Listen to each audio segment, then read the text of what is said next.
আসসালামু আলাইকুম রহমতুল্লাহি ওয়া বারাকাতুহু। সুপ্রিয় দর্শক শ্রোতা, আজকে আপনাদের সম্মুখে সফরে থাকাকালীন নামাজের বিধান কি এ বিষয়ে আপনাদের সম্মুখে আলোচনা করব ইনশাআল্লাহ বিদিনিল্লাহ। সুপ্রিয় দর্শক শ্রোতা, সফরে থাকাকালীন ফরজ নামাজ এবং ওয়াজিব নামাজ মাফ হয় না, তা পড়া আবশ্যক। তবে এতটুকু সুযোগ রয়েছে, 4 রাকাত বিশিষ্ট নামাজগুলো 4 রাকাতের বদলে 2 রাকাত পড়তে হয়। তবে ইচ্ছাকৃতভাবে যদি কেউ 4 রাকাত নামাজ আদায় করে তাহলে গুনাহগার হবে। যেমন জোহর, আসর, ইশা 4 রাকাতের বদলে 2 রাকাত পড়তে হয়।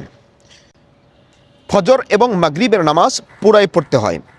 বিতিরের নামাজ মাফ হয় না। বিতিরের নামাজ 3 রাকাত পুরাই পড়তে হয়। তবে সুন্নাত নামাজ না পড়লে কোনো সমস্যা হয় না, গুনাহগার হবে না। তবে নিরাপদ এবং নিরাপত্তা সময়ের তাড়া না থাকলে পড়ে নেওয়াই উত্তম সুন্নাত নামাজ। আশা করি আজকের মাসআলা বুঝতে পেরেছেন। আসসালামু আলাইকুম রহমতুল্লাহি ওয়া বারাকাতুহু।